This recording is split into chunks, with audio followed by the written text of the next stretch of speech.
एक मुलाकात ऐसी शख्सियतों के साथ जिन्होंने दिया है अपने जीवन को एक नया मुकाम। रूबरू कराएंगे ऐसी कुछ हस्तियों के साथ एक खास शख्सियत के साथ मुलाकात। जयदेव पटेल के साथ नंबर 1 इंडिया न्यूज। नमस्कार व्यूअर्स, मैं जयदेव पटेल और आप देख रहे हैं नंबर 1 इंडिया न्यूज। आपका एक बार फिर स्वागत है एक खास शख्सियत के साथ मुलाकात प्रोग्राम में।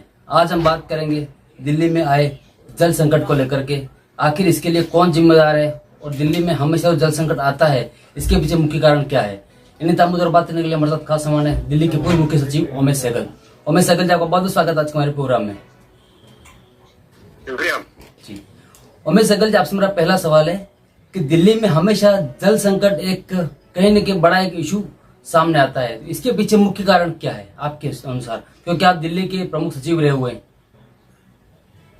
कई कारण है इसके, बट सबसे बड़ा कारण जो है वो ये है कि दिल्ली की आबादी जिस रेट से बढ़ रही है उस रेट से पानी दिल्ली का आ नहीं रहा। पहले सिर्फ यमुना से आता था, फिर थोड़ा बहुत गंगा से भी आने लगा और कोई सोर्स नहीं है। और जितना बारिशों में पानी आता है सारा वेस्ट हो जाता है, सारा जमुना में वापस फेंक देते हैं। कोई ये कोशिश नहीं की कि ग्राउंड वाटर रिजर्व को बढ़ाया जाए। ग्राउंड वाटर भी अब इतना लो हो गया है कि वहां से भी ज्यादा पानी नहीं निकाला जा सकता।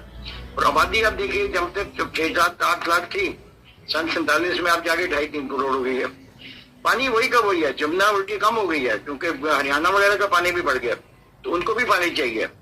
तो अब एक नदी है या 2 नदियां हैं, उसके कितना उसके बेसिस पे आपको पानी मिल जाएगा?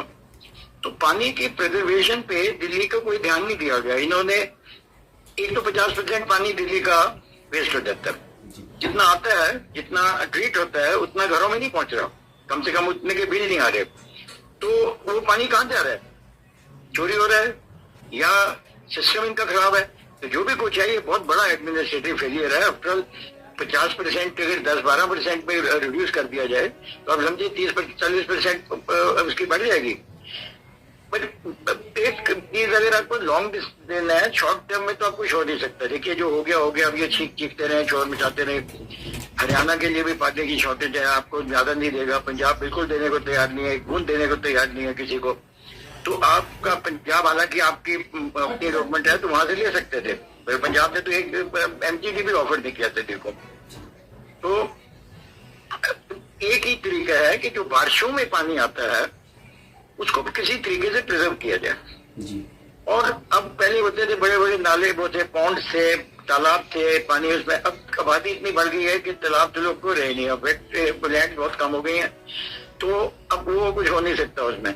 एक ही तरीका है कि इस पानी को ग्राउंड वाटर में ले जाया जाए, ग्राउंड वाटर हार्वेस्टिंग की जाए और हार्वेस्टिंग से पानी को स्टोर किया जाए नीचे। और जब ऐसा सीजन आए जैसे अब आया इतनी गर्मी का, तो उसको वहां से निकाल दिया जाए। ये भी कहना आसान है, करना मुश्किल है, पर मुश्किल काम भी तो करने पड़ते हैं ना। टेक्नोलॉजिकल चैलेंज जरूर है ये, और इस चैलेंज को फेस तो करना चाहिए ना दिल्ली को।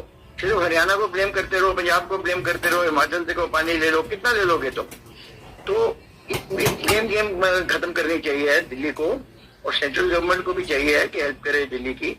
और टॉलेजी ऐसी भी है कि ये पानी जो बारिशों का आता है, एक बूंद भी उसमें नदी में ना जाए, सारा का सारा आपके ग्राउंड वाटर में चला जाए। अब उसमें प्रॉब्लम आएगी, नो डाउट, काफी प्रॉब्लम्स हैं। मगर एक चीज है कि दिल्ली की जो सबसॉइल है ना, काफी हद तक पथरीली है, क्योंकि 30-40% दिल्ली का पथरीली वो है। तो पथरीली क्योंकि है, इसलिए ग्राउंड वाटर सीधा वहाँ नीचे पहुंचता नहीं है, तो काफी फिल्ट्रेशन उसकी हो जाती है, काफी सफाई रस्ते में हो जाती है। तो इसको और बढ़ाना है। अब ऐसा डिजाइन करिए सिस्टम जिसमें कि इम्प्योरिटीज नीचे ज्यादा ना जा पाए, और जो फेरस इम्प्योरिटीज हैं, जो मतलब के आयरन टाइप की चीजें हैं, वो बिल्कुल भी ना जा पाए। अब इस टाइप के इंडस्ट्री तो दिल्ली में काफी हद तक इन्होंने पोल्यूशन फ्री कर दिया। उस इंडस्ट्री को और कह रहे हैं कि उनका पानी ग्राउंड वाटर में ना जाए, पानी उनका वहीं साफ हो और साफ होके नीचे जाए। तो ये सब डिफिकल्ट चीजें हैं, क्योंकि ये थोड़ी मुश्किल है और अखबारों में स्टेटमेंट देना आसान है, इसलिए अखबारों में स्टेटमेंट जरूर दी जाती हैं, इसमें काम नहीं किया जाता जी। और मेरा अपना ख्याल है कि ये और एनवायरनमेंट दोनों ऐसी प्रॉब्लम्स हैं जिसकी टेक्नोलॉजिकल सोल्यूशन अगर नहीं निकलती तो इसकी और कोई सोल्यूशन निकल नहीं सकती। क्योंकि अगर आप ये सोचते हैं कि अब दिल्ली की आबादी को कम कर देंगे, जब एनसीआर बना था तो उन्होंने यही सोचा था कि दिल्ली की आबादी कम हो जाएगी, मगर उनके गुड़गांव और नोएडा बगल में आ गए, दिल्ली की आबादी जो प्रेशर है दिल्ली के रिसोर्सेज बहुत ज्यादा बढ़ गया, तो कम तो हुआ नहीं। तो अब ये बना रहे हैं RRT वगैरह, मगर इसका इतना असर पड़ना नहीं है। पानी की सोर्सेज बढ़ानी पड़ेंगी और वो आपको हरियाणा से भीख मांग के नहीं मिलेगा, वो आपको अपने आप पानी जोड़ना पड़ेगा। और उसके लिए एक चैलेंज है, किसी हर गवर्नमेंट के लिए चैलेंज है, और अभी तक अनफॉर्चुनेटली किसी भी गवर्नमेंट ने, तीनों सरकारें पार्टियों की सरकारें रह चुकी हैं, इस तरफ ध्यान दिया ही नहीं। जी अब टाइम आ गया ध्यान देने का, और ध्यान देना चाहिए इसको। उमेश सहगल जी, आपने ब्लेमिंग की बात करी, तो ब्लेमिंग के मामले को लेकर के दिल्ली सरकार के जो मंत्री हैं आतिश, वो बार बार प्रेस कॉन्फ्रेंस करके सामने आ रही है, उनका यही बात कहना है कि हरियाणा ने उनके हिस्से का पानी रोक दिया है। आप इस बात से कितना सहमत है और आप इसको कैसे देखते हैं? देखिए, मैं स्टेट के एक्सपर्ट हूँ नहीं, ना मुझे पता है, ना मैं वहाँ हरियाणा के बोर्ड में बैठा हूँ। हरियाणा गवर्नमेंट कहती है हम पूरा पानी दे रहे हैं, ये कहते हैं हमें पूरा मिल नहीं रहा। अगर वहां से पूरा पानी छोड़ा जा रहा है और पूरा दिल्ली पहुंच नहीं रहा, तो रास्ते में लीकेज हो रही है ना। रास्ते में जो कनाल्स बने हुए हैं वो तो दिल्ली गवर्नमेंट ने बनाया है, तो उन कनाल्स की अगर रिपेयर करना है या उनको सफाई करनी है, करेगी तो हरियाणा गवर्नमेंट, पर पैसा तो दिल्ली गवर्नमेंट देगी ना, रिक्वेस्ट तो दिल्ली गवर्नमेंट से जाएगा। मेरा नहीं ख्याल कि इन्होंने एक पैसा भी अभी तक उसके लिए रिलीज किया। तो अगर रास्ते में चोरी हो रही है तो कम से कम ये अपने बंदे तो लगा सकते हैं ना देखने के लिए कहाँ चोरी हो रही है, और हरियाणा को एक स्पेसिफिक चीज लिख के दें। ये नहीं लिख के दें कि आपने पानी नहीं दिया, वो पानी जो कहते हैं हम दे रहे हैं पूरा, और आपकी टीम गई है वहां और देखा कि पूरा पानी दे रहे हैं, तो आप वो पहुंच नहीं रहा पूरा, तो रास्ते में चोरी हो रही है ना, ये रास्ते में गवाया जा रहा है। तो या तो वो स्कीम करें जो गुजरात में, जब मोदी जी गुजरात के चीफ मिनिस्टर थे उन्होंने की थी कि कनाल जो है उनके रास्ते में जो आ रहा है उसके ऊपर वो लगा दो, हार्वेस्टिंग सिस्टम लगा दो, हार्वेस्ट के वो जो होते हैं सोलर सिस्टम पैनल लगा दो। सोलर पैनल से होगा नहीं, एवेपोरेशन कम हो जाएगी, तो जो नेचुरल रिसोर्सेज से लूज हो रहा है वो पानी बच जाएगा, उसके अलावा बिजली भी आपकी तैयार हो जाएगी। तो कुछ तो सोचना चाहिए ना, कुछ तो टेक्नोलॉजी को ध्यान दें। कितनी एक टीम बनाए टेक्नोलॉजिस्ट की, पॉलिटिशियंस आपस में मीटिंग कर लेते हैं। कभी इन्होंने टेक्नोलॉजी की कोशिश की, कभी दिल्ली IIT या खड़गपुर IIT या मद्रास IIT की हेल्प ली, कभी इन्होंने किसी भी टेक्नोलॉजी का, जितनी CSIR की लेबोरेटरीज हैं नागपुर वगैरह में भी हैं और कई भी जगह पे और हैं, उनकी कभी हेल्प ली इन्होंने? कभी कोशिश की देखने की कि पानी का, दिल्ली का पानी कैसे प्रिजर्व हो सकता? मेरा नहीं ख्याल के लिए। तो अखबारों में स्टेटमेंट देने से तो कुछ नहीं होगा ना।